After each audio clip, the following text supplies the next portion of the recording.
Hey everyone, ever get this tiny shiver down your spine when you think, what if everything just not stopped? Global disaster, the whole shebang. Could New Zealand actually handle it? We're going deep on that today, digging into reports, studies, even a blog post or two, because, hey, sometimes those really get you thinking. Right. Like one article, how long could Aotearoa New Zealand survive being cut off? Just casually drops this line about how our electrical grid, we're And not sure how long it'd last if something big happened, parts, expertise, all that. Suddenly, no more endless scrolling for us. it's funny you mentioned the internet. You'd think it'd be the first to go, right? Hmm. But it's actually rooted in this idea of resilience. Cold War, U.S. Defense Department, they wanted something that could take a nuclear hit. It literally, could it survive a bomb? They ran simulations and all. Did it work? Oh, Could the internet handle a nuke? well, what they saw was the network would kind of splinter at first. But then the parts that were left, they'd reconnect. Almost like this digital phoenix thing rising from the ashes. Vinton Cerf, one of the guys who built the internet, really believed that with the right design, it could weather a nuclear storm. That's kind of reassuring, right? Like a little spark of light in the potential digital darkness. Except the internet we use now, it's a completely different beast, way more complex, way more interconnected than back then. Another piece we looked at, will the internet survive?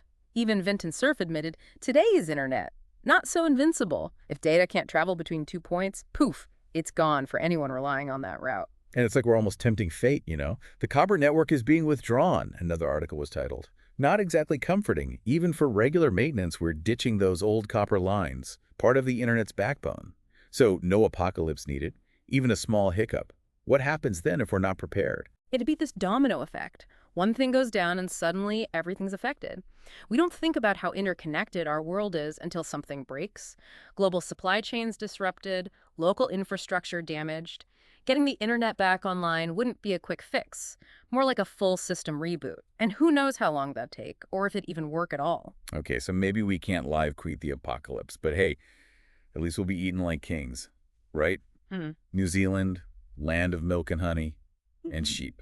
Lots of sheep. How long could Aotearoa New Zealand survive being cut off? Yeah. Definitely highlights our food production, yeah. We produce a surplus even. But Right. there's always a but, isn't there? 90%, Yeah. sometimes more. That's how much of our food is going overseas. Right, all that lamb, most of the beef. So even if our farms are bursting, getting it from paddock to plate, whole different ball game. And that's IF we can keep producing at that level. Sustain resilience. The impact of nuclear war on New Zealand and how to mitigate catastrophe, it gets into the domino effect. Say we've got stockpiles, good to go. What about the tractors? The fuel? What if the environment's messed up, can't grow anything? Makes you think about that saying, 9 meals from anarchy. We really don't appreciate the system until it's gone. You know what's funny, though?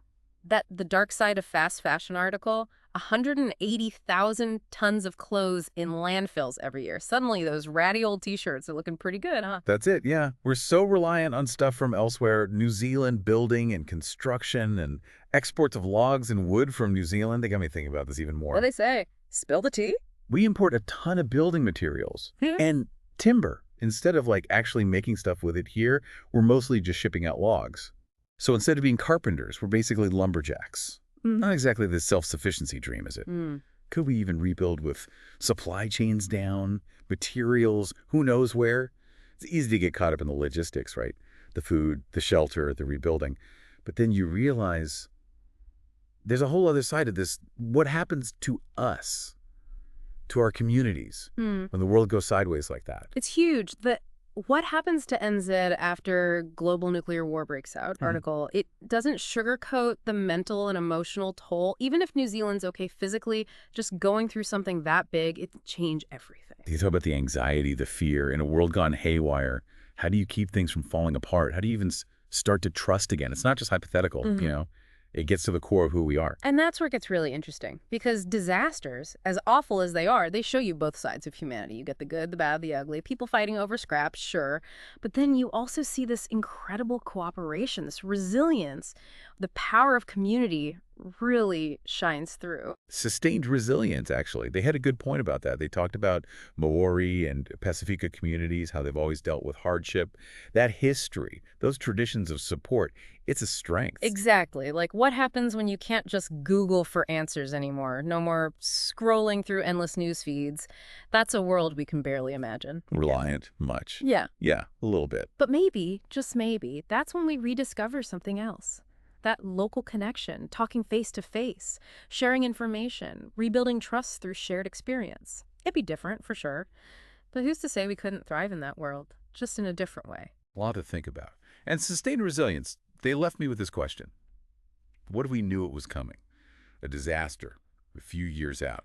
Could we get ready, not just each of us alone, but as a country? Could we ditch this whole just-in-time global system and build something stronger, more local, skills, resources, communities that can handle anything? Surviving isn't just about staying alive, right? It's about thriving together. That's something to chew on, folks. Thanks for joining us for this deep dive. And until next time, keep those brain cells buzzing.